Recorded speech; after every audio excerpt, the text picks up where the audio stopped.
Vroeger die week het swaar sneeu oor Lesotho en die suidelike Drakensberge geval.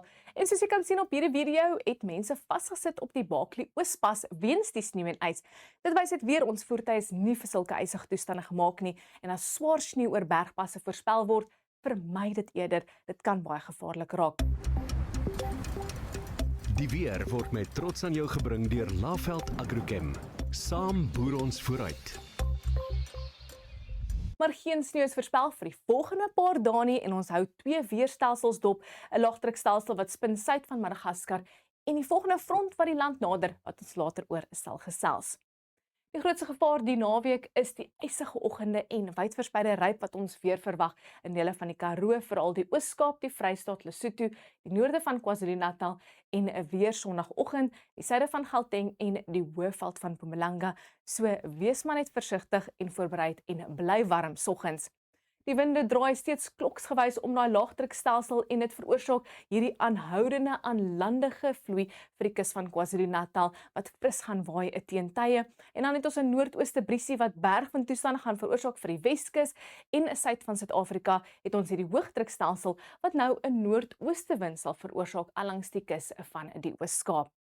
Ons kyk na die temperature en soos genoem gaan dit ysig wees in die oggende met 'n ligte ryp in plekke veral die Hoëveld van Mpumalanga, maar 'n lieflike sonskyn naweek lê voor vir die noordooste, temperature bo 20 en dan raak dit baie warm 'n Sondag in die Laveld en die Kruger Nasionale Park.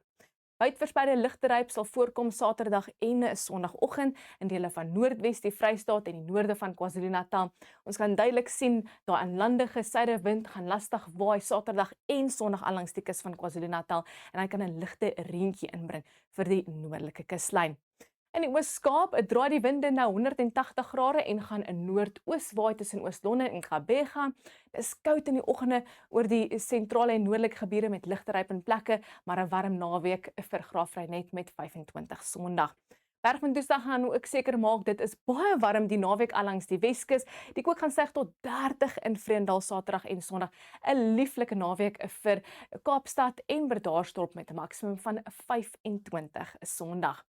In die Noord-Kaap is dit ysig koud in die oggend met gevaarlike ryp in die suide, winderig maar warm in Namakwaland en Springbok 25 en dan raak dit ook warm in Appington met 27 na 'n koue 6 Sondagoggend. Nou loer ons na ons buurlande en in Namibië is dit 'n sonskyn naweek en dit raak warm met daai suidewindjie wat ook gaan waai Saterdag en Sondag langs die kus van Mosambiek. Ons loer nou na volgende week en dit bly droog en sonnig, maar koud in die oggende Maandag asook Dinsdag oor Suid-Afrika. Dit is eers teen volgende week Woensdag aand of Donderdag wat die volgende koue front die Wes-Kaap sal bereik. Dit is weer koud Maandagoggend oor die binneland met minimum temperature naby aan vriespunt en ons verwag weer eens ligte ryp in die oggende, dele van die Vrystaat, die noorde van die Oos-Kaap en die Hoëveld van Mpumalanga. En dan teen die middag gaan dit sonnig en lieflik wees oor Suid-Afrika, maksimum temperature bo 20 en hoë 20s vir die Laagveld is ook nou warmer in KwaZulu-Natal. Weer 'n koue oggend Dinsdag met net 2 in Bloemfontein, 1 in Bethlehem, 6 vir Johannesburg, 7 vir Woester en dan teen Dinsdagmiddag temperature weer bo 20. Dit gaan droog wees met die koudste plek George 17 grade. Dis al van my af. Onhoors mooi weer. Geniet jou naweek.